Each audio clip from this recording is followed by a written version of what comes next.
The Magicians podcast is brought to you in proud association with the Magic Circle, Alakazam Magic, and Gigio. I feel like I gotta justify why they're at the show, spending their time on their vacation, spending their money to see the show, that I gotta justify why they should be here.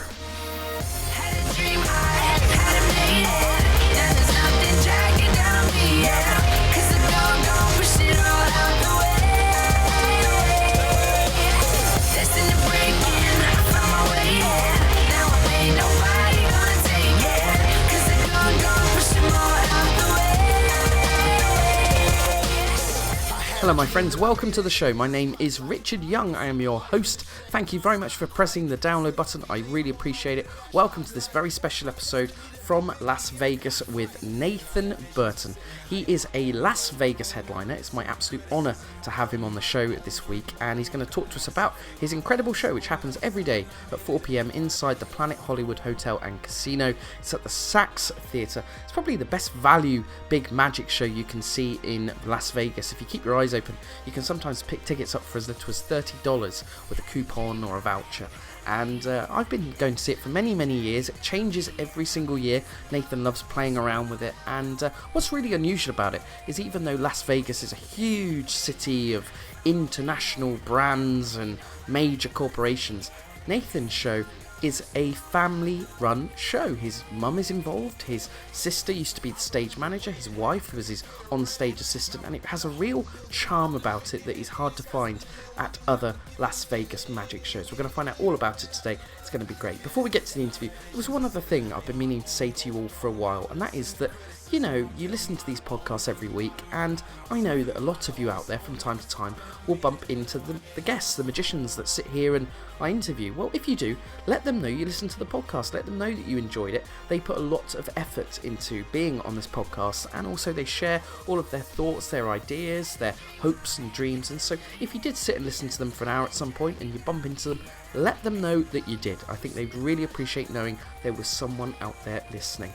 Okay, it's time now to check in with our great friend Alan Hudson and find out what's going on in the world of magic this week.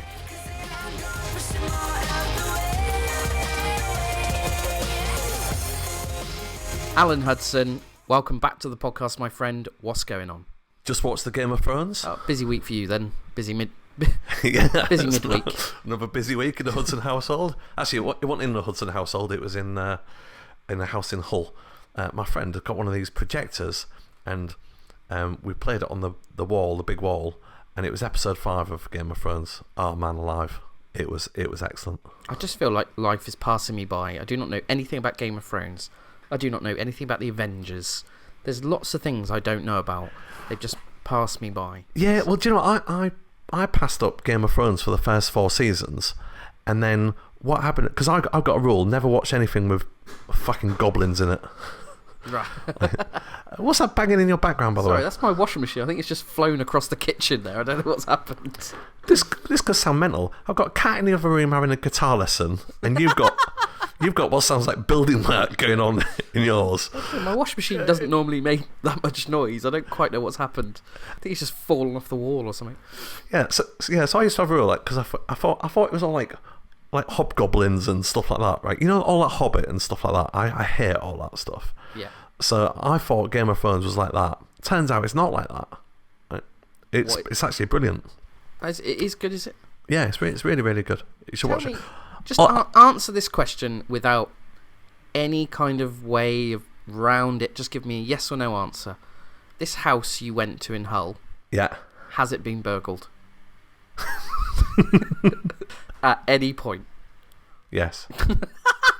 So yeah, and I listened to the Dobson interview on the way back, or the Dobber interview. And what I'd like to ask you after this interview, when we stop recording, is your actual thoughts on Lucky Card, to see if that's really a trick that you would recommend, or is it podcast shilling? Well, no. And if you bump into me, I swear to God, I can do it for you. And in fact, there are many people at the Magic Circle a few weeks ago who saw me do it. There's no PR thing here. There's no money, no payment. Genuinely, I just thought it was brilliant. I'm going to challenge you to that, because do you know what? I don't think I've ever seen you do a trick. Yeah, I know. I don't know. I've got quite the reputation as a magician. I can't actually do any magic at all. I just talk about it all the time. It's weird, isn't it? Like some people you just never see do magic. like have you ever seen me do tricks? Like, do you know, like in a non-professional capacity? I am pretty sure my washing machine has just fallen over.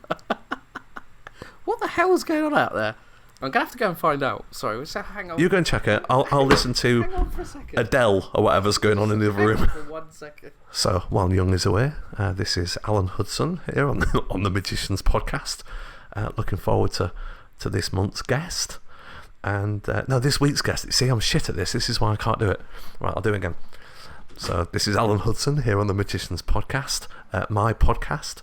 This week we've got Nathan Burton. Now, Nathan Burton is the star. Who are you talking to? Hello. Nobody. All right. You can listen to that later on. Okay, I'll listen to that later. Yeah, sorry, I'm back. Yeah, I don't know what's going on. My wash machine's kind of moved in the kitchen. Don't know what that means. Probably not good, is it? I'll have to have a look at that afterwards. I heard you saying this week's episode is Nathan Burton. It isn't. Yeah, it is, yeah. This is where the Las Vegas stuff gets going. So the next 6 weeks here, all of the magicians that will appear on this podcast are from Las Vegas. And there's some big, big names. That's good, isn't it? So, yeah, really exciting. No, it's a brilliant end. If you think about the podcast, about who you started out with, and then where you've got to now, that is an incredible journey. Oh, it's like a BGT journey, isn't it? You know, that's what it's all about nowadays. You got to go on a journey without the exposure. Yeah. Is that what you mean? So that's a good link. Good link there. This is where you wanted to take the conversation. There you go. I just did it for you. Did you? Yeah. I did, yeah. So this week we're just chatting where we've just pre-recorded going what we're going to talk about, and I said there's only one thing, and that is exposure, and because it's everywhere at the moment. People won't know this, but on the Magic Circle group, there's a lot of chat about exposure, and I'm not going to go into what they're chatting about particularly or who it is, because you've got to be a member of the Magic Circle to read those things, and those views are only out to the members, and that's how it should be. But there's a lot of chat, let's say, about the exhibition that's going on in London, about whether things are exposed there or not. And there was an evening at the Magic Circle, and it got brought up, right? However, there's other things going on as well, isn't there? Did you watch BGT this week? I saw some of it, yeah. Yeah, right. Now, I don't really want to chat about the BGT things in particular, because that's not to do with this. But what I would like to chat about is, afterwards, it seems to be a habit now from newspapers to expose the tricks that had been done on Saturday night's episodes, right? So always, like now, a day or two later, like there'll be a big article in the press about how the tricks were done. And it's always someone who's going to be like, potentially someone who's going to win it, or like they're already in the semi-finals, or that kind of thing, isn't it? That's interesting.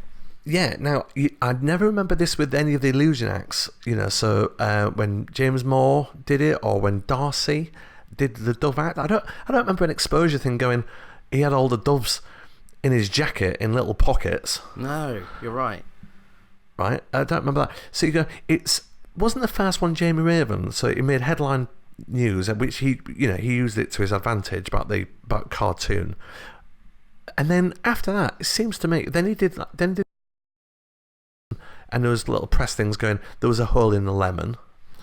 So what are you saying, Hudson? Well, what I'm saying, I don't want to, I'm not saying this as fact, right, but I think, what I noticed is 5 different newspapers had picked up on Ben's trick, right, Ben Hart's trick we're talking about. Did a really great performance, and he did the transposition of a girl from one chamber to another chamber, right?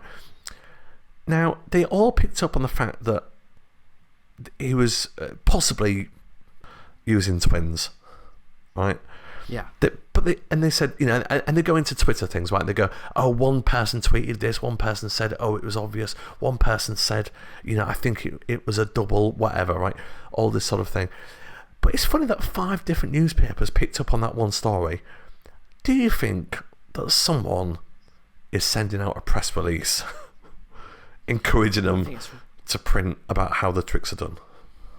I think that's really, really interesting. I'd never thought about it before.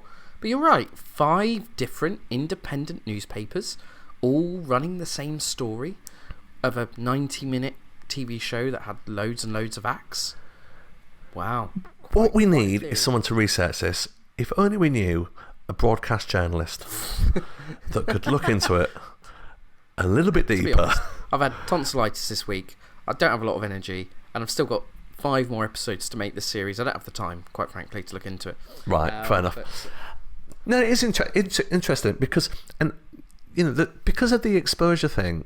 Do you remember we spoke about this on the podcast before, saying if all you've got is the trick, then you're more worried about the secret, aren't you, rather than anything else. So if you've only got the secret and you haven't got a good performance, then you should be worried. Whereas Ben had a good performance, so I wonder if he's worried. I've not asked him, but I wonder if he's worried about that secret going out. I imagine he'd rather it didn't go out, but maybe he isn't that worried because the performance was good. Yeah, I don't know. I've no idea. Well, that's a really interesting idea, and it's out there for discussion, isn't it? But maybe because the trick is so strong for the viewers that they're more interested in the secret nowadays. Because I did notice, do you remember the guy with the who got Amanda up and did the cup trick with the water? Graham Matthews, his name was. Like, no one's exposed that trick, have they? No. You don't see any newspapers going, big news. We think we know how Graham did his trick with Amanda's cup of water. Slush powder. No one's done that, have they? No, they haven't. Hey, we talk about, people from shady backgrounds, journalists and things like that. The anonymous source from the inside has been in touch this week. Ah, yeah. Remind me of some of the classics from the anonymous source. It was somebody was going to do a thing in a shopping centre. Oh no, he was right about that one. To be fair, yeah, that Jamie Raven. That was it though. And there was. I think there was one other, but gone. So he has been in touch this week anonymously, obviously, to let me know that apparently there is a central London hotel which is about to launch 6 regular magicians to position itself as a magic venue. Well, that sounds interesting. And also, apparently, David Berglass's biography is due out in 2020. And apparently that's top secret for now. But there you go. So, that sounds like top secret information. Yeah, it really does. Someone's leaked that to him. Everything else is good though, isn't it? What else is going on? Oh yeah, I've finally got some work again. That is good. That is good news, because I was getting worried about you, and I thought you were going to try and monetize the podcast somehow. Yeah, I was thinking at some point there's going to be about 20 adverts in the middle. Because you need to make some money. So Champions of Magic is back in the USA in July, and it's pretty exciting. We're going to be in Atlantic City, which is amazing. We're going to be at Caesar's Palace there for 2 weekends at the beginning of July at the Circus Maximus stage, which is really exciting for me as a geek, because David Copperfield used to play that exact same stage back in the day. And Pesci, my great friend Pesci, who's an incredible Copperfield collector, who I mentioned a couple of weeks ago, he has sent me some really wonderful Copperfield Atlantic City memorabilia, some pictures of stuff over the last few days. And by the way, Pesci's got now a proper account for all Copperfield enthusiasts, because he did have a lot of interest after we mentioned him a few weeks ago. So if you're a David Copperfield fan and you love seeing, being reminded of brilliant old school Copperfield stuff, Pesci has some really rare photographs that have never been seen before, which he shares on an account on Instagram, and the username for it is @CopperfieldHistory. So give that a follow, and that's going to be updated almost daily, I understand, with loads of great Copperfield pictures. Champions of Magic's in Atlantic City in early July, and then we're going on a short tour for the second half of July, going to places like Baltimore and Houston, Texas, and New Jersey, and a few other places. All the dates and details are on the Champions of Magic website, championsofmagic.co.uk. And go on. It's all American themed. I'm going to break my rule. I know I never normally say who the guest is going to be next week. No, you've never done that ever, I don't think. Break that rule right now, because it's just so exciting. Got all these big Las Vegas names. So today we're talking to Nathan Burton, brilliant, all about his amazing illusion show, which he runs inside Planet Hollywood every single day at 4 p.m. Next week, the living legend that is Mac King is going to be right here on the Magicians Podcast. It's a brilliant podcast. Cannot wait to share it with you. And he's going to be here next week. Isn't that exciting, Hudson? Mac King is the best, isn't he? Like, you've got a few, haven't you? You've got a few of the best ones. You've got David Williamson, Mac King, Graham Matthews from BGT. They're the three best comedy magicians. It's just brilliant. No, Mac King's excellent, isn't he? Absolute hero. Yeah.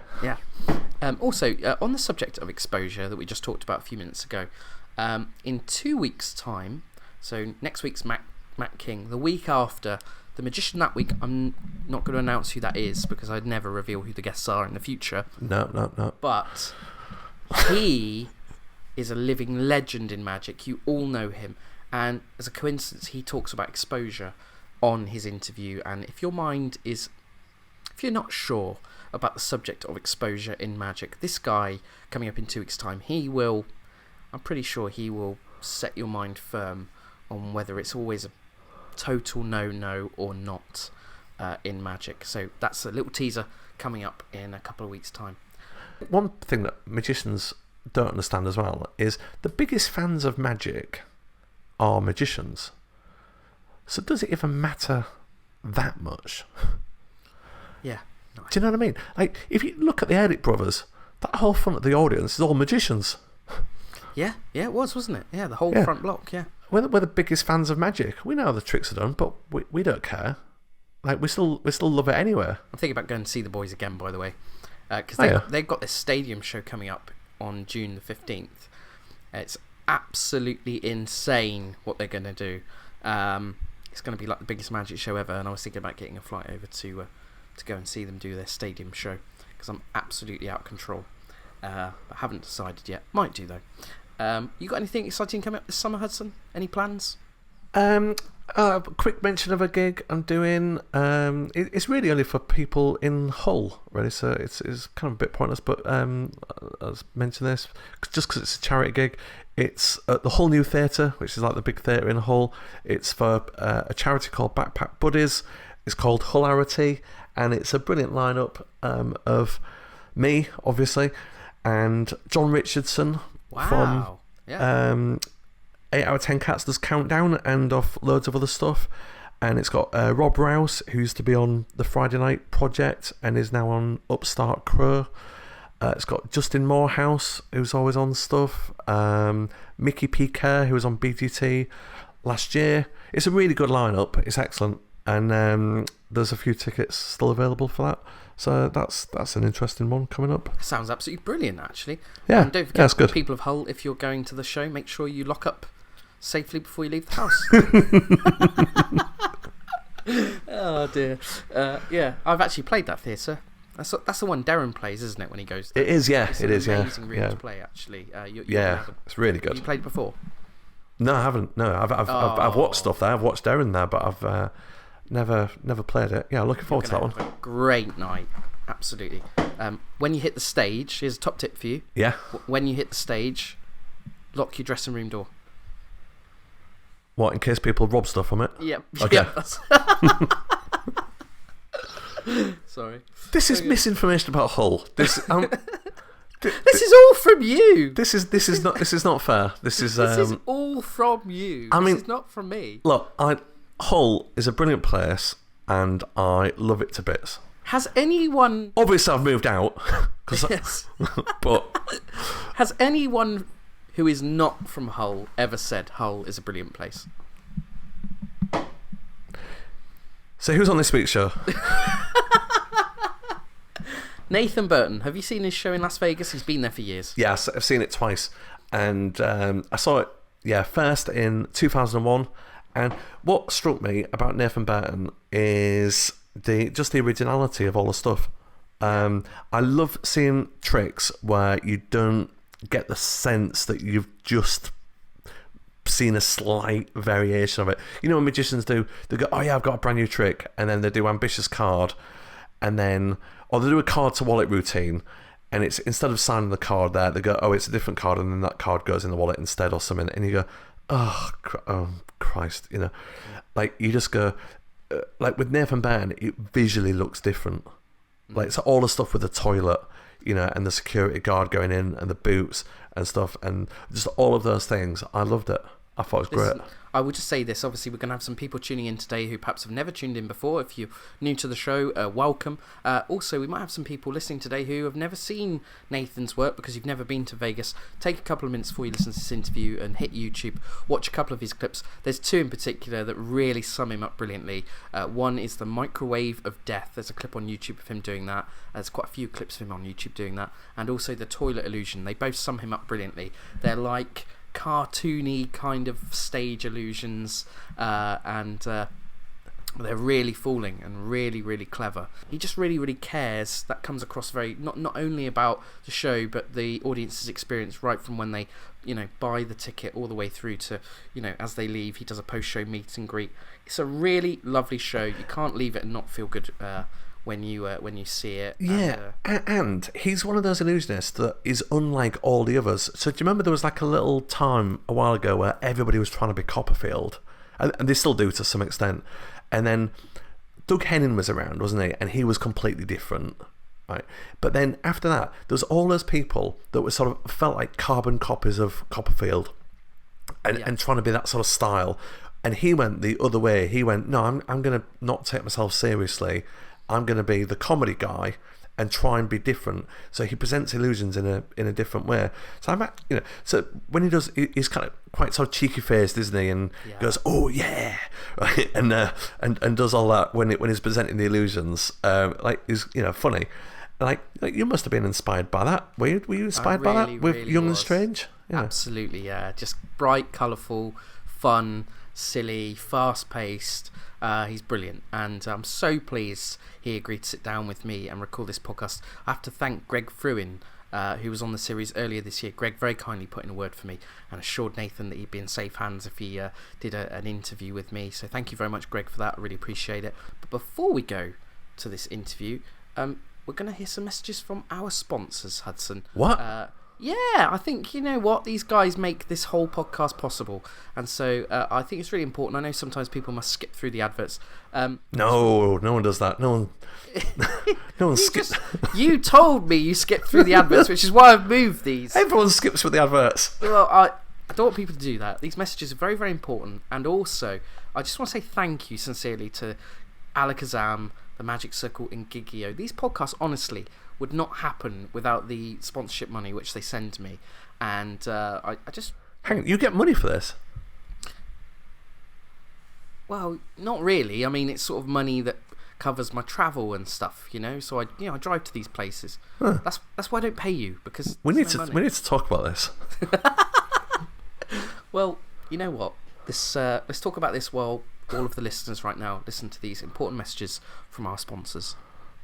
The Magicians Podcast, brought to you in association with the Magic Circle, the world's premier magical society. Are you ready to join the world's most exclusive magic club? Visit themagiccircle.co.uk to find out more. Gigio, free for 30 days. Be a pro, get Gigio. Steve Faulkner says it's a lifesaver. He despises admin, and anything that significantly reduces it for him is a gift from the gods.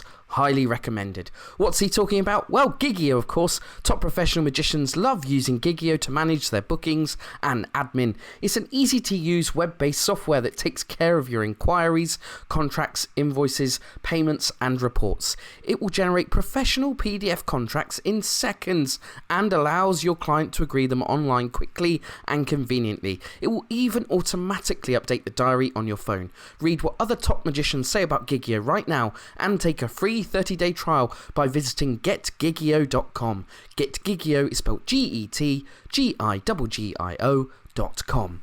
Whether you're new to magic or a seasoned professional, Alakazam Magic are here to help.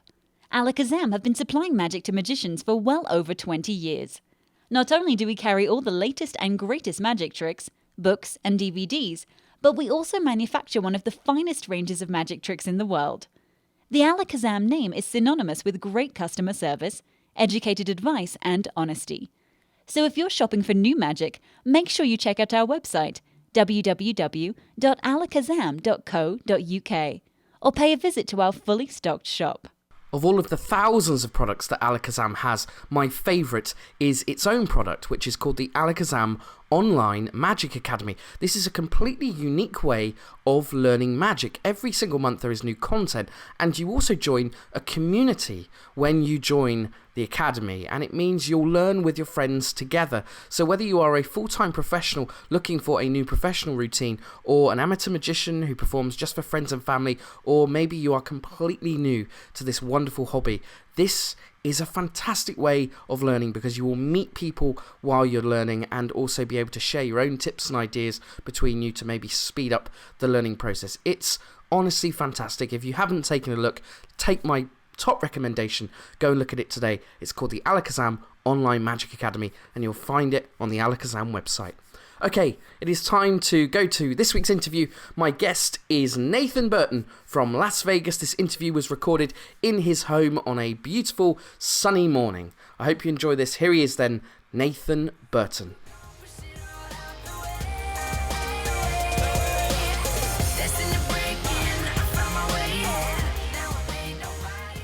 So I first came to Las Vegas in 2006, and on that trip I saw an amazing magician in a theatre called the V Variety Theatre, I believe it's called. And if you'd have told me then that one day I'd be sitting in his house interviewing him, I would have never believed it.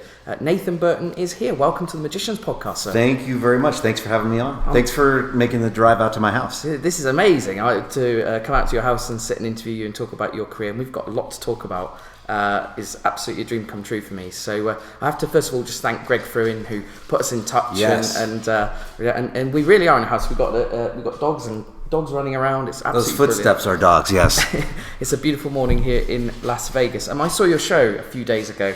Absolutely loved it. It was great to see packed house, and I think you're the hardest working magician in Vegas actually, in terms of the energy in your show. You're running around. You do the whole show yourself. One of the quick things I wanted to ask right at the beginning, years ago I saw you have like a, you would always have an act in the show.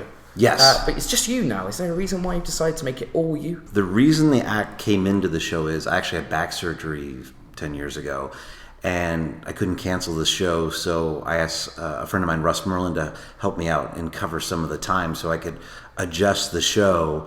And then he was in for many years, and we had many acts rotate, and just to do kind of a variety of entertainment.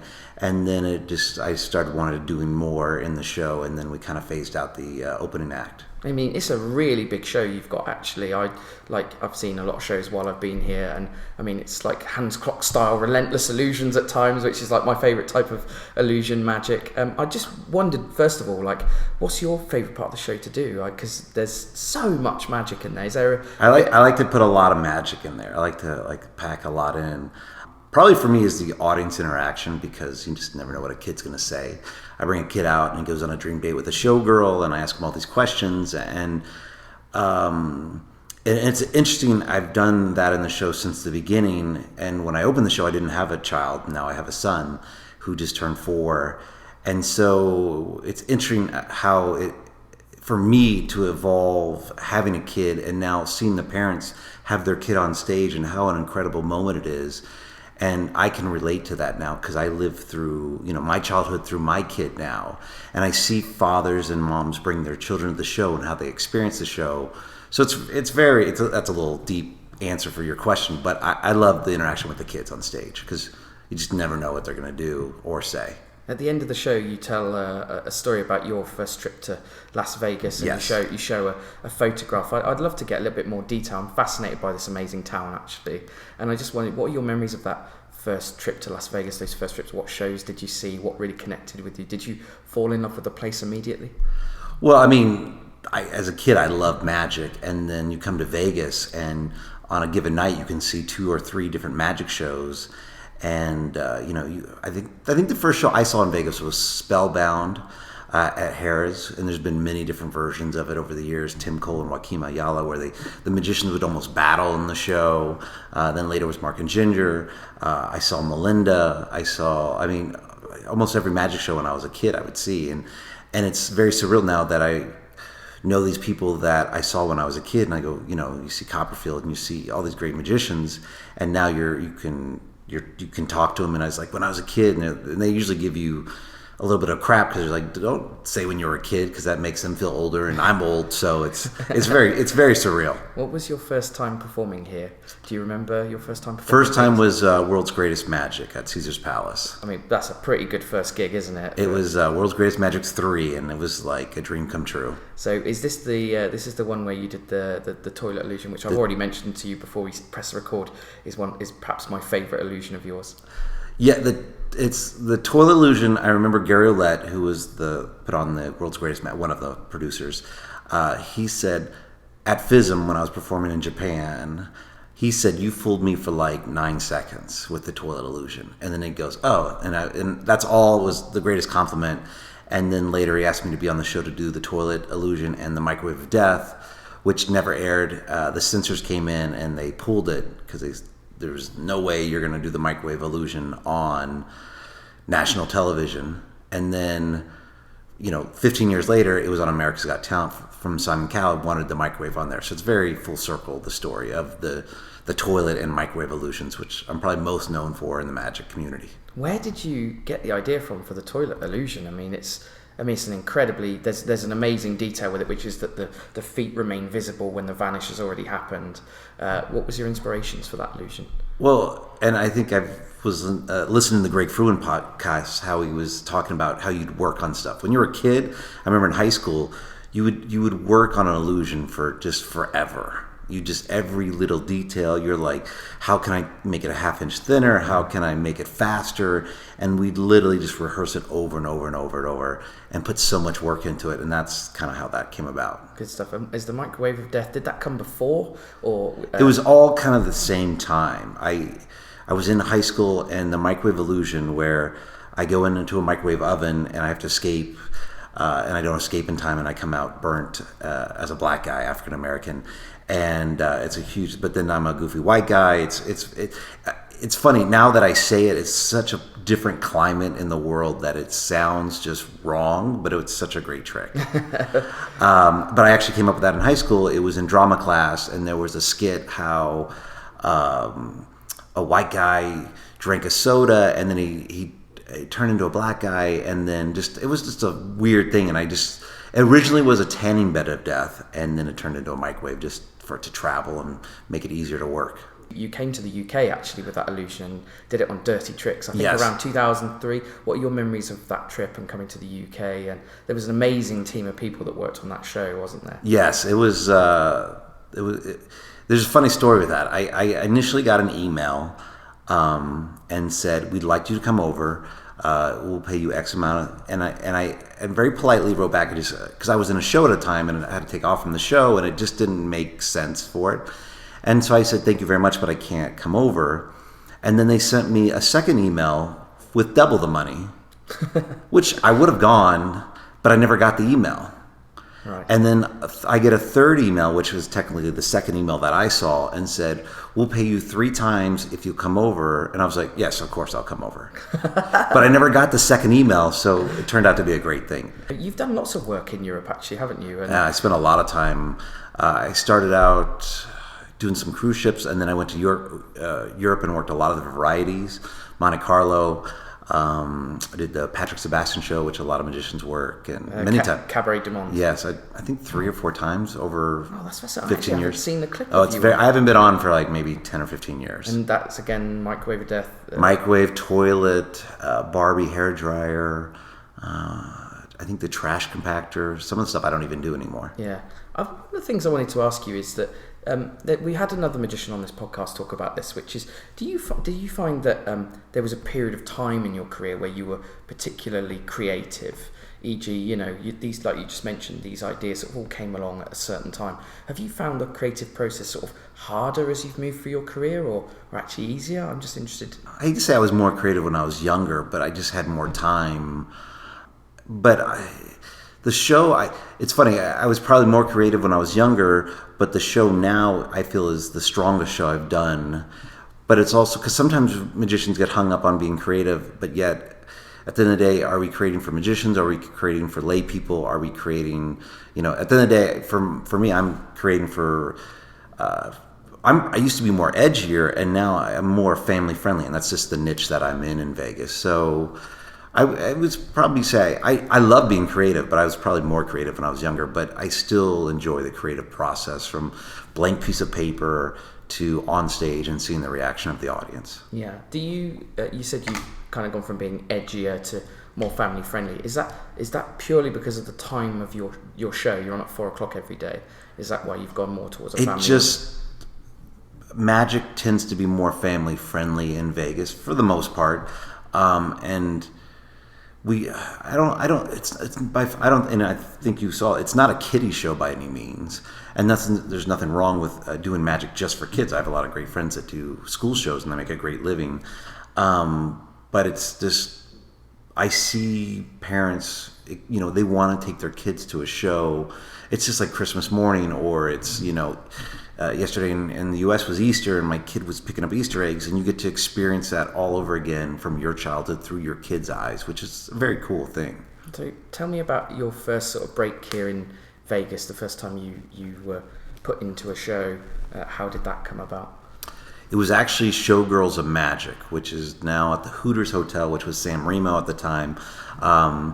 And it was produced by Bonnie Sachs, Melinda's mother, David Sachs's mother also. But then David Sachs took it over, and he was revamping the show and going to completely redo it, but he needed magic in the show at the same time. So he asked me, hey, I want you to come in the show. And it was a great time. It was a tiny little room, 150 seats. It doesn't even exist anymore. And we did a lot of magic in there. And that was my first experience in Vegas. How long was your run in that show? I think it was in there 3 or 4 months. Was it always the goal, or is it kind of people who are in these kind of shows, these sort of variety shows, do they all dream of having their own show one day? Was that always your aspiration? I think so. I always wanted to do my own show. I think all magicians want to do their own show. And I think people have seen me as an act, and they see you're actually better as... I take time. I mean, an act has to be great in 8 minutes, and that's not necessarily my forte. But I think I'm better in a show. Yeah. That's at least what I've been told. Let's talk about America's Got Talent. It's very different to Britain's Got Talent, actually. That in the UK, you only need sort of 3 spots. Yes. Whereas out here, you need a lot of spots if you're going to go through the whole process. But you were in it in the very early days. I mean, I'm interested to know, some magicians see a show like that actually as a risk, and at the time, you're in Vegas trying to create your own sort of brand. Did that occur to you, the risk involved with that show? That if you did something wrong on stage, they're probably going to show it, or... I actually didn't know what the show was until I walked on stage and I looked up and I saw the judges' names, and there was a big X. I was like, oh, this is like the Gong Show. And I didn't know that until I walked on set, because they really didn't tell you it was the very first season. And my cast, I had some of my crew with me, dancers and assistants, and they were like, we should leave. And I was like... No, I mean, if it's good, and we watched the first, they really figuring out the show on site and how it was going to work, and every act was getting buzzed, and everybody was freaking out. I said, I think if I do something good, I'll make it through, and I actually did the microwave, and at the time, one of the judges was Brandy, and she loved it. And that's who I knew I needed to get. She's African American, and I needed her to be on my side to make sure it was good. And she loved it, and she thought it was great. And Pierce Morgan was on, and David Hasselhoff, and they all loved it. And then the next challenge was, well, what do you do when you come back? And my idea was to reappear behind the judges, because the reaction of a celebrity is more powerful than the actual magic. And when I did it, in rehearsal, I reappeared out in the balcony because the judges watched to select the next acts to go through.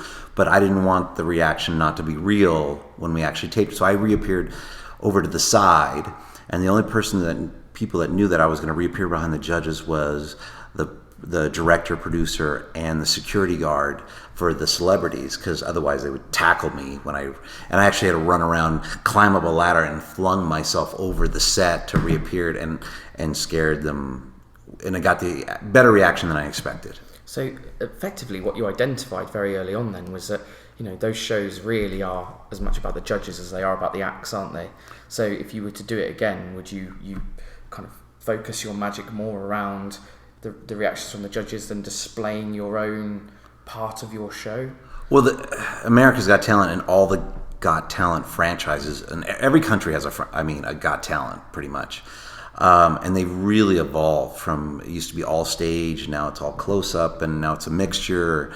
And I actually did a lecture at Magic Live about America's Got Talent, and almost every magician at some point gets an email saying, "Hey, I'm casting for a Got Talent somewhere. Would you like to do it?" And some magicians have done multiple countries all over the world and done really great with it. Have you only done America, or have you gone and done? I actually performed as a guest spot on China's Got Talent. Did you really? And the ratings was like 1.5 billion people watched, which in the U.S. the big thing is Super Bowl, and that's like 110 million. Yeah. So it was a holiday, Chinese New Year. We performed. The next day we left to fly back, and everybody at the airport watched it the night before. Even the person picking up my cargo was like, "We're watching you right now, and then we're going to come pick up your stuff." And everybody watches the show. Wow. I don't think it's on anymore. That's what I heard. That's a big number. It's a big number. It's mind-boggling. I can't even get my head around that. When you did America's Got Talent, I'm really interested, obviously I don't want to know sort of numbers or anything like that, but how long was the wave? How long did that last, that you were, seeing people come into your show as a result of seeing you on America's Got Talent? Because we've had magicians on here talk about how the reality is, even if you win the show, and there's been magicians win it in the UK now, but next year there's a new series, and there's another whole wave of people going through. But you were on that first series. How long did the wave last for you? While it was airing, it was huge. And I actually opened my show in Vegas. Actually, let's see. I opened the show, and then I actually pre-taped it, and then it aired about a month after my show opened. And it really helped me in the beginning sell a lot of tickets. But it's funny. We're in the 14th season, I think, coming up in May. And people still come up to me after the show. Even yesterday was like, "I saw you on the show." And it's one of the few shows, most shows it's very quick. I would say America's Got Talent, people, even though there's a ton of magicians, everybody, because it's so popular, the show is still on in the US, it still helps to this day. That's amazing. Which is really rare for a TV show.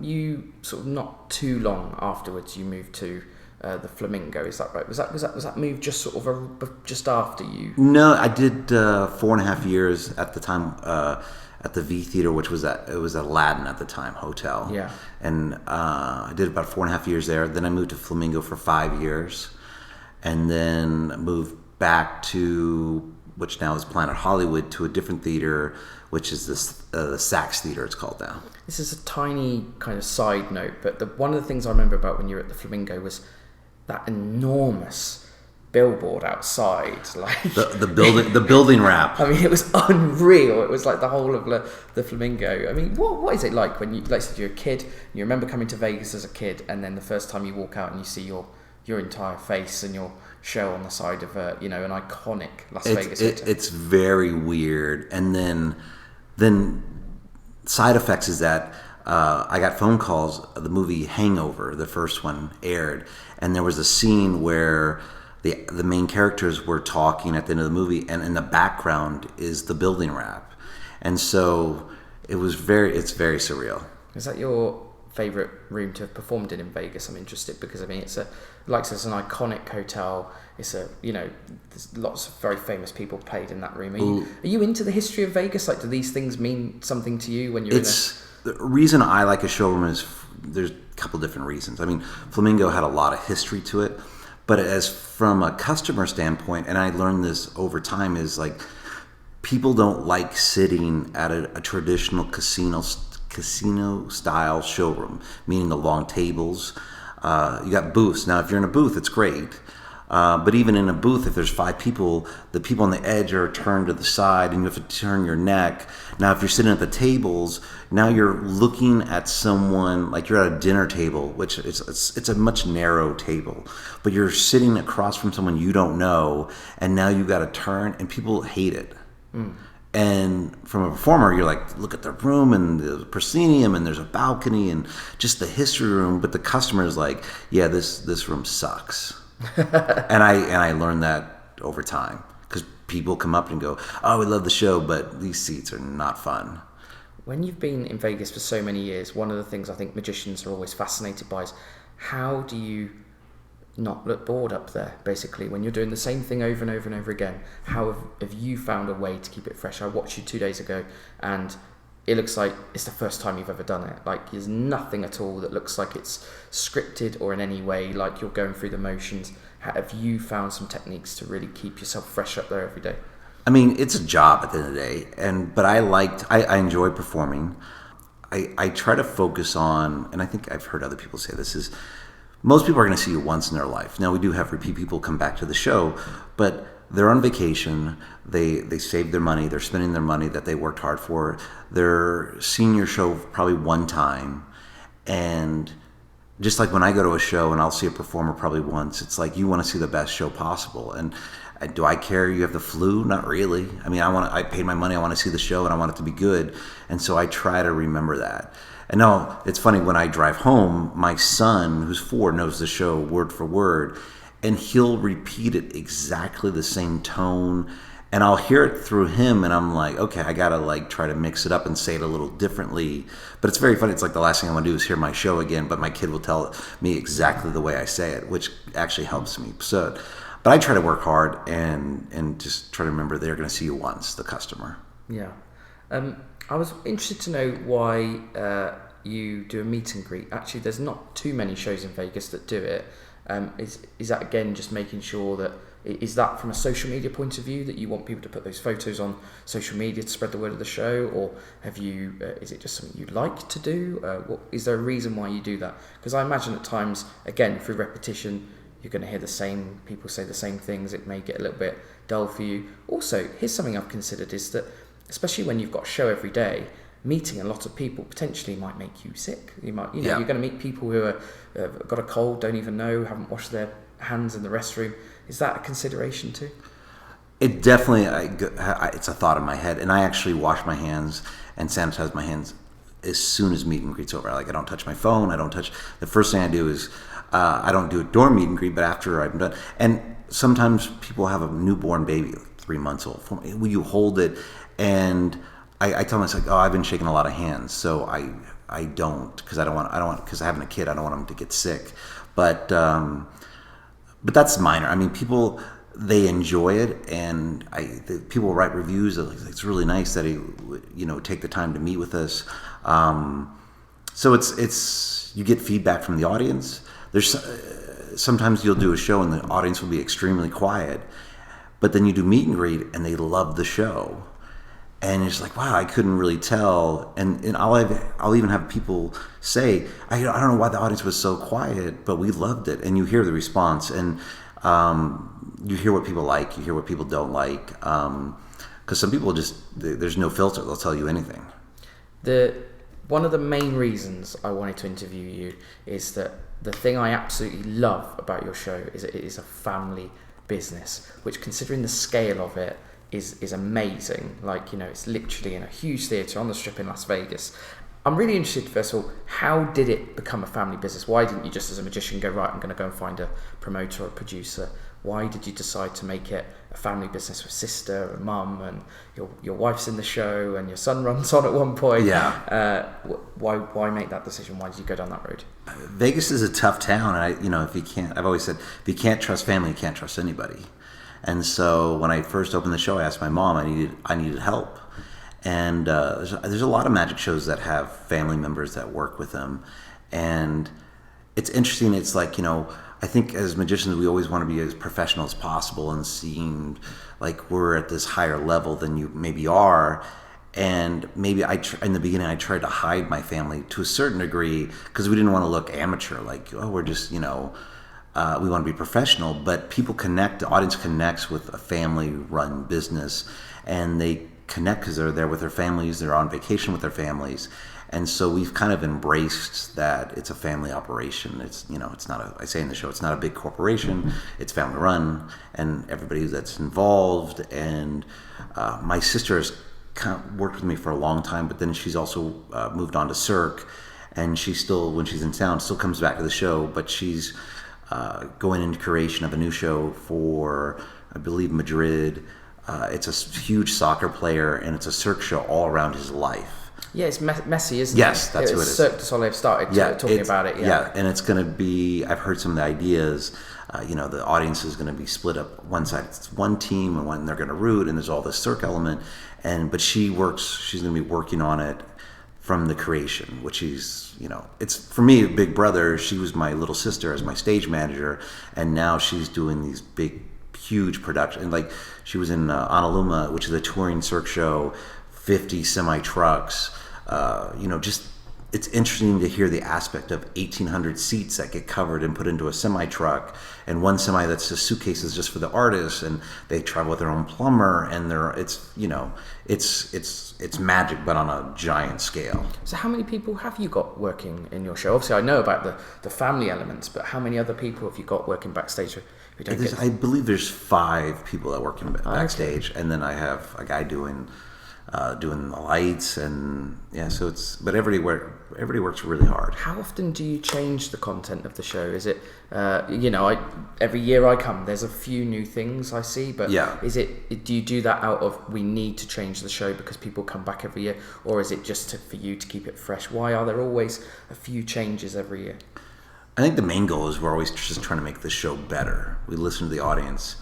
I'm a believer, if you go online and you read 100 reviews of someone's show, that there'll be a thread. If you see 10, 20 reviews, there's something to it. Now there's the random ones that are just weird, but then if you get a common thing, like, it's funny, one day at the Flamingo, I changed my jacket, and it had an effect where people were like, he's not a nice guy. It was like kind of not a leather jacket, but it just had like a sheen to it. Oh, wow. And it had like, oh, he's kind of douchey. And we took the jacket out, and then it went away. Wow. It's weird. It can drive you crazy. But for me, I like to put new stuff in, and I'm lucky Vegas, it's a lot of other tourist destinations is like, I know magicians that change the entire show. Because like it's a new season, I got repeat people, I got to put a whole new show in, which it would drive me crazy. For me, it's like I don't have a deadline. I just like to put new stuff in. This is a thing that I noticed actually, and it's something absolutely amazing. Which you're actually a bit of an inspiration to me, because it's fair to say you've lost a lot of weight recently, haven't you? You obviously hit a fitness regime. How did you find the motivation to do it? Is it just a complete change of lifestyle, or it's probably just as hard as the show. I mean, magicians, we want to work on the show, and sometimes we don't look at, how can we make it better? And one of the things is, I want to be healthier. I have a son now. But I think also it's like, magicians are like, you go on stage and you get that recognition and you get that applause, and you're like, maybe I don't have to worry about my weight, or I don't know. It's just weird. It could be a whole podcast just about that. And it's a challenge. I mean, I was heavy as a kid, and I've been up and down throughout my life, and I'm definitely not the thinnest now, and I'm not the heaviest, but it's like, it definitely, it's a challenge, and it's like, I think everybody deals with it, and the people that are in shape, and like my wife doesn't have to go to the gym and she can eat whatever, it drives me crazy. But I think we get so focused on the magic, and maybe we don't focus in on, should we eat healthy? It's like, oh no, I've been working all day on something, you get hungry, or you don't eat enough, and then you do eat. It's a whole thing. This could be a whole podcast in itself. Maybe you should do a fitness podcast at some point. I don't know. There's a lot of magicians way more in shape than I am. I saw your new photos. I was like, wow, my goodness, that's so impressive. So tell me how the magic scene in Vegas has changed over the years from when you started to where we are today? The tastes of the audience and the way perhaps a show has to be. I mean, I keep an eye on this place when I'm in the UK, and it seems like shows open and close all the time. You've been a constant, even through that recession in 2008. You were still here. But how has Vegas changed from a magic show point of view over the years? I mean, I think, as a kid, you see Siegfried and Roy, and they were the, and if I'm not exactly on my history up to date, but I think they were the first ones that had the big show and pioneered a lot of stuff for a lot of magicians. And because from what I hear, there was a variety act, and that's what they were, and no one else would make that big leap, and they did it, and I think, paved the way for all of us. And it's just Vegas, just to be in, there's more magic here, I think, than anywhere in the world as far as shows, magicians. Do you feel there's more magic now than there has been in all the time you've been here as well? It goes up and down. I mean, I think there's been anywhere from 6 to 20 shows. And on a given time, it's usually 12 to 13. It just depends on the time of period in Vegas. But I also, you want them all to be good, because when a tourist sees a good magic show, they want to see another one. And if they see a bad one, they necessarily don't want to see another one. So people are like, well, why do you want them to be good? And I'm like, they'll see another show. Yeah. And for me, I mean, there's only so many, it's like, there's 300,000 people on a busy weekend in Vegas, and I don't need 300,000. I need, 430 to come to the show. And other magicians have bigger or smaller rooms, and they just need the room to be filled. So if they see someone good, hopefully they'll go see someone else. What do you, in your own mind, have a reason as to your longevity here, the reason that you've stayed here for so long when so many others have come and gone? Do you think it's just the quality of the show, or the venue you're in? Do you have any insight yourself into why you think you've been here so long, so successfully? I think it's a lot of hard work and learning. I've done a lot of other things besides magic, as far as, running a theater and trying to learn. Knowledge is power. And the magicians, can I fix electrical on something? Yeah. Can I figure out how to get a seed container to China? And when something rusts and, you got to fix it on site, because it was in the ocean for 4 weeks. I mean, magicians and illusionists just figure out everything. It's like you do, how many kids have made homemade pyro for the show because you couldn't afford the expensive stuff, or if you got a flame retard something, you figure out the chemicals. It's like magicians just do it all. I think that's really interesting, actually, if we can touch on that. And there's obviously going to be some youngsters listening to this. I know in the Magic Circle Young Magicians Club, a lot of the kids tune into this. Yeah. And some of them dream of being illusionists. What advice would you give them? Where's a good place to start? What skills do you think, looking at your career now, were really key practical skills that have really benefited you over the years? I think if you can build for yourself a prop or an illusion, you're going to know it better. And when I was a kid, I didn't have a lot of money, and it's easy to be like, wow, I just want to order that $10,000 illusion. And if I had that illusion, I would be a good magician, which, as you look back, is not true. You got to pay your dues. You got to do the shows. You got to do the birthday party shows to make the money. You can buy the material to build the prop, and through that process you become a better magician. And now everybody wants to go on television and get a TV special, and there's nothing wrong with that, but it's like, at least I'm old school now. I used to be the young guy, now I'm the old guy, and I feel like you gotta... You're not that old. I'm 45, so... But I used to be the young kid. It's like, oh, it's the young kid with the microwave. But I think the more knowledge you have about anything, business, building, magic, sound, doing whatever you're going to do, internet, websites, whatever you can do, and if you can't figure out, find someone that's really good at it to help you. The more knowledge you have versus than a company just saying, oh, this is going to be good for you, and you spend $10,000, you're going to get all these clicks, and then you've lost that money, which you could use for something else. So and for me, I mean, I took wood shop and metal shop when I was in school, which unfortunately a lot of the places don't have that anymore. They've gone into other fields. But I mean, I can go in and I can build a prop if needed. So anything you can do, and I've had interns come and work with me for the summer, and those kids have gone on to great things. And I think, learning... These are like young magicians. Now they're, one is Jen Kramer. She has her own show over at the Westgate. Oh, she interned with me. And then Matt Schick, who works for Michael Carbonaro, does everything for Michael Carbonaro. His TV show is touring from everything. I mean, these kids... if you take 100 magicians and put up kids in a room, and the one that works harder is probably going to go farther. It doesn't have to be the most talented. I'm by far not the most talented magician in town, but I work hard. I think we'll go far. Just out of interest, because I know there'll be kids listening to this wondering, is this a thing where they can email you about an internship, or do you? No, I know. I don't. We don't. We did it for a couple summers. Okay. And we used the same. Actually, the interns did it multiple summers, but then after that, it also. I wanted them to. It took a lot of work on my side. I got a lot of benefit from it, but I wanted them not just to do grunt work, or even though they did. They unwrapped a car that had an advertising on it in the middle of summer, and their fingers hurt. So yes, I did make them do stuff like that. But I also wanted to give them, learn a lot. And I think, they've gone on to great things. So I'm like a proud dad now that my kids are moved on, and now they're big time. This is more of an abstract question, different to anything I've already asked you. Yeah. But I'm just interested to know your answer to this. And what do you think makes a great Las Vegas magician? Feel free to think about it. Yeah, that's a tough question. Yeah, is there anything that you think kind of goes, that works well here in this town? That approach, that performance style, that type of material. Is there anything that you think really makes a great Las Vegas magician? As someone who's been here for 20 years, I think you're qualified to say maybe if there's some key things that you think there are. That's a big question. One thing I've learned is everything and nothing works. What do you mean by that? There's a ton of shows that have opened and closed. There's shows that will stay here forever. There's no set formula.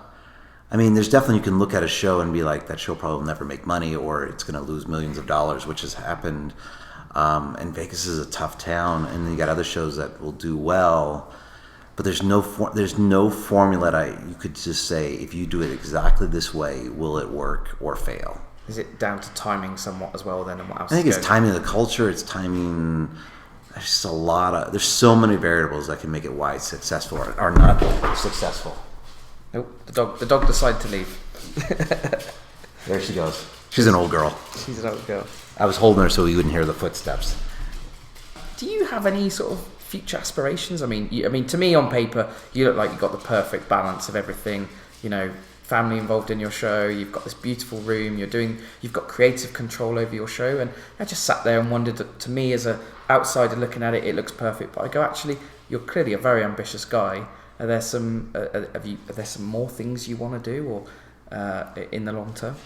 I think all magicians want to do more. It's funny, I've talked with magicians and I was like, when you hit the peak of your career, I wish someone would tell you, hey, this is as far as you're going to go, and then take a second and enjoy it. And I think most magicians, it's like, we always strive to do more, but I always want to know when I peak, and just take a second and enjoy it. So I try to enjoy it, and I'm very lucky I get to, take in my own bed. I get to take my kid. I took my kid to school this morning, and you came here and we talked, and I go do a show today. And just being home with your family, I think, when you're a kid, I wasn't ready to, when I was in my 20s and 30s, I wasn't ready to have a kid. And now it's like having a good balance. You got to enjoy life. Life's short.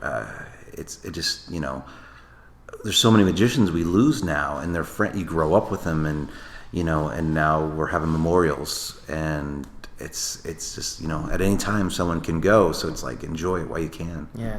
Who were your sort of inspirations when you were a kid? What magicians really? I think every kid in my age range, you watch Copperfield and Doug Henning on television. Yeah. And Doug Henning's no longer around, but you got Copperfield working every night, and to watch that TV. At the end of the day, in the U.S., that was the one TV show once a year, and there was very little other magic on. And when I was a kid, and you'd see it, and you'd record it on VHS, and then you'd watch it back. And so you just, you look up to David, because he, you grow up. Now he's still going strong, and you get to, you know, I get to see his show. And You go and see his show? oh yeah, it's great. So I get to see his show. I try to see everybody in town at least once. Do you really? Yeah, I like to see shows. What are your are there any, if you've been to see so much stuff over the years, are there some, what shows to you do you look back on and you go, that was a great show, even if it didn't? Did you see Siegfried and Roy here? I never saw it. I saw them probably a month before. I probably saw it at the Mirage 6-8 times over the course, and I probably saw it a month before it closed, and it was the cutting edge. So I mean, they had Vera lights before Vera lights were like the computerized moving lights that you couldn't even buy. You had to rent them, and they had them, and it was a cutting edge show. I mean, the first 30 minutes of that show was unbelievable. You know, the giant circle would come down and the dragon. It was unreal. Wow, that's amazing. Do the Las Vegas magicians, you guys, do you all, I'm fascinated, like in London at the Magic Circle, you know, we all know each other, we all hang out. Do the Las Vegas magicians do that? I mean, you're all so busy doing shows. I just wonder, do you have like a get together, or are you sort of friends? I mean, because ultimately you're competitors as well, but I'm competitors with magicians in London and I'm still friends with them. Is it you're all mates, or is it? I think everybody knows everybody, and just like any other business, some people get along, some people don't get along. I think everybody knows and have met at. You can't not bump into someone at some point. I mean, almost every magician got to meet Penn and Teller from their TV show, and so does everybody get along? No, but. You know, and everybody has different points in their life and their career. Some people have families, have kids. Other people are focused on magic, and so everybody has different things. But everybody has those. I think all magicians have those go-to friends when you're working on something. And you're like, you know, you can ask for their opinion, and they're going to give it to you. Like, I think you should do this or not do this, and I have that, just like everybody else. Yeah, sure. Are you working, I'm just going to put it out there, I don't imagine you'll answer this question I'm going to ask, are you working on any new illusions at the minute? You can give us any sort of little excited insight into. Yeah, I have something I'm working on, and it's probably going to hopefully go in before summer. Are you allowed to give us anything at all to excite us, or is it all top secret? No, it's not top secret, it's just, I don't know if it'll work, so I want to see, I know the idea in my head, but I want to see if it's going to do, because a lot of times it'll work great and sometimes it won't work great. So now, just to let you know, in case you didn't know this, but your theatre is actually Steve Warwick's old theatre. I do know that. You do know that. Did you know that a helicopter will fit in that room? Just to let you know. Well, there's an interesting, yes, because the loading dock door is 5 stories above the street. So on the back wall in the right-hand corner, there's a loading dock door, like where you'd back up a big truck, a semi-truck we call in the U.S. There is that door, but when you open it up, it literally goes down 5 stories. So I have a statue illusion I make up here at the end of the show that had to be craned in. We had to shut down the street. There has to be security guards to shut down the street. You bring in this giant crane, and there's also a parking garage, so you have to like go up and then kind of drop it in and then tie ropes to it and bring it. It's a huge hassle to load in something big. So have you given away the method there? Are you saying that Warwick used to fly the helicopter in every show? No, once you get it in, it's a one-time thing. Like, if I ever leave the theater, I don't know if I'll take the statue with me. Really? It's just that much work to get it in and out. But everything else, there's other doors that can go through. But anything massive like that has to be craned in and shut down. So yeah, I do know. But Warwick did a great job building the theater. I mean, that's a lot of work went into our. It's a great venue, actually, isn't it? It really is. Almost every seat's a great seat. It's very intimate, and I really like the theater a lot. I saw his show in there, like, I don't know, when was it? 10, 12 years ago, and I thought it was brilliant. I've never forgotten that helicopter. Absolutely incredible. You mentioned Penn and Teller. You did Penn and Teller Flawless. I did do it a couple of years ago. Tell me your memories of doing that. Did you got the arm signed to prove it was the same? Yes. Was that just to make it a bit more exciting for the audience watching, or what was your thought process? No, Stacy is a beautiful girl, so I'm like, anytime you get a beautiful girl next to, the guys, it's Penn. So I thought it'd be fun. It's just we were just having fun. So did you have a good time on the show? It was very interesting. Like when I went into it, they take it very serious, the competition part. Like you said, other magicians want to hang out, and they keep you all separate from each other, and you're not allowed to talk to each other. And you're like, well, we're all friends, and we're all, Yeah. But they're doing a great thing for magic. I mean, I've always seen them super positive, even when so they give a lot of great exposure to magicians and helping a lot of people. So that's great. Sure. Do you have any aspirations beyond Vegas? If one day you leave the Strip with your show, would you want to tour it, or can you even tour your show, because it looks so big and complicated? I have taken the show overseas, and man, it's a lot of work. Yeah. Just sea containers and loading into a venue, and these guys that tour, I give them a lot of credit, man. It's a lot of work. You used to do kids' birthday parties. I did kids' birthday parties, school shows. Was the jet ski and the kids' birthday party? No, show? the snowmobile, but yeah. Snowmobile, I know, it looks like a jet ski. No, I didn't. It was all just, it's funny. I do sponge bunny rabbits in the show now, and that's something for my birthday party show, and it wasn't always in the show. It just came back a year or so, but I did it in my kid's birthday party show. And if you would have told me, and I've actually done it on Masters of Illusion, if you would have told me when I was a kid this little bunny rabbit trick with the sponge bunnies I was going to do in Vegas and on TV, I'd be like, you're crazy. Yeah, we've had Andy Nyman on this podcast, who's now a big movie star, but he mentioned that he's still got his kids show in a closet in his house, just in case it all goes to down the toilet. He'll always be able to make a living with it. So did you ever do like close-up magic and stuff at sort of events, or were you always a stage I love performer? stage. Like, I love the big stuff, and I think as a kid it's like, that's what I grew up on. I grew up on, even though Copperfield did close-up magic on his TV special, it was always like, the big mega trick at the end, and the big illusions, and so that's what I grew up on. And I think I started doing a little bit more close-up because it was necessity for TV, and I would do more reality television, and they wanted close-up magic, and the audience likes the close-up magic, so that's why I started putting it in the show. There's a period of time in Vegas that absolutely fascinated me, and you survived it, which was the recession that went through this town. What was that like, that period of time for your show?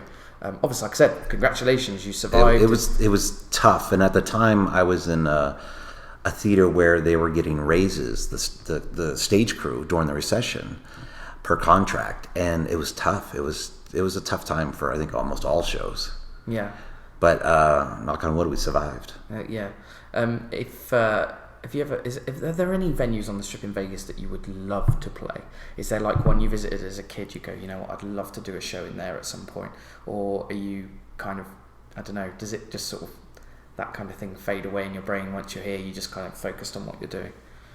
I think it does fade away. I mean, I have, for corporates, done a show at the Coliseum, which was crazy. And at the time, I think it was Celine Dion was only there, and the stage was at a rake. So the props were like, they had to build a thing so it wouldn't roll off the stage, because it was a pretty steep, and illusions will just roll off the stage. So we did that, but I don't think there's anywhere,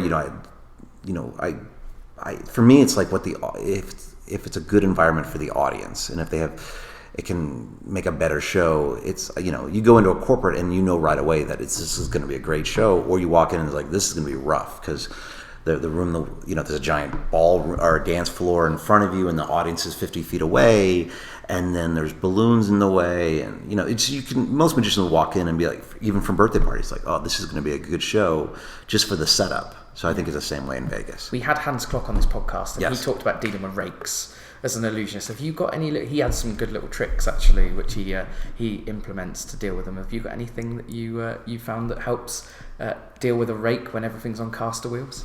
Cruise ships for me was growing up on cruise ships. You got to have locking wheels. Yeah. But I mean, when it's rocky, man, good luck. Did you enjoy working on cruise ships? I had a good time. I got to travel to some great places, and that's where, for me, you got to do an hour show, and you get to really learn how to structure a show.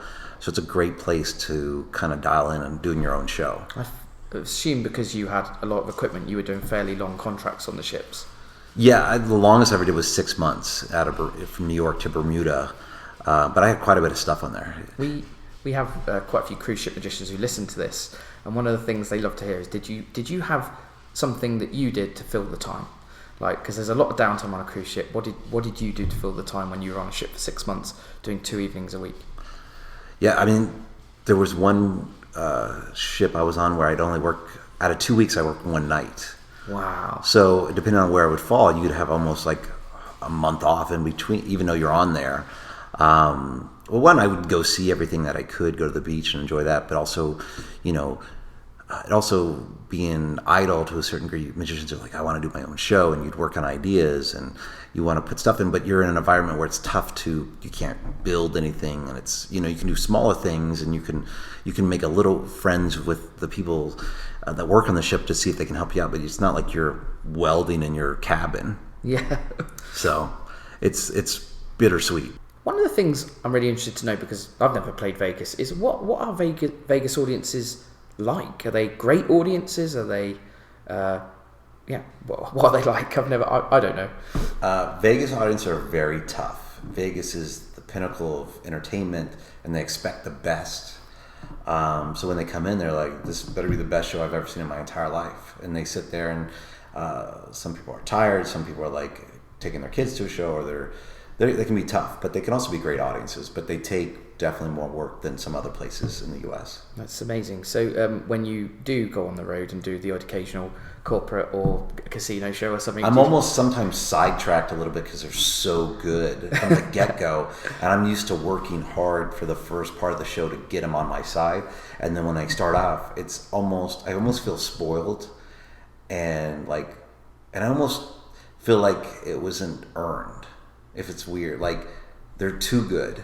Yeah, it's kind of weird. Is that why your show starts with such a fast-paced illusion montage? I feel like I got to prove myself. Really, even though you've been here so many years. Yeah, I feel like I got to justify why they're at the show, spending their time on their vacation, spending their money to see the show. That I got to justify why they should be here.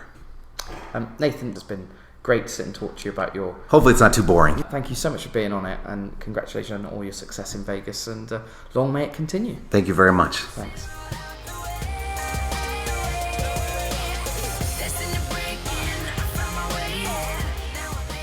Make sure you check out Nathan's show the next time you are in Las Vegas. He is at the Saks Theatre, which is inside the Planet Hollywood Hotel and Casino. There are shows every single day at 4 p.m.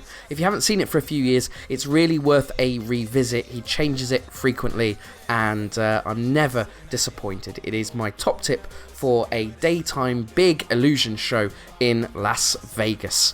Okay, next week we're going to move along the strip. We're going to go a little bit north to Harrah's, which is where Matt King has been performing his show twice a day for the last 19 years. His longevity at this one casino is unrivaled by a magic show anywhere on the strip. It's an incredible story, and Mac is going to share it with us and tell it in his own style right here next week on the Magicians Podcast. So put it in your diary, May the 24th, Matt King on the Magicians Podcast. You don't want to miss it. It's going to be absolutely fantastic. I'll see you next Friday. Have a great week. Take care.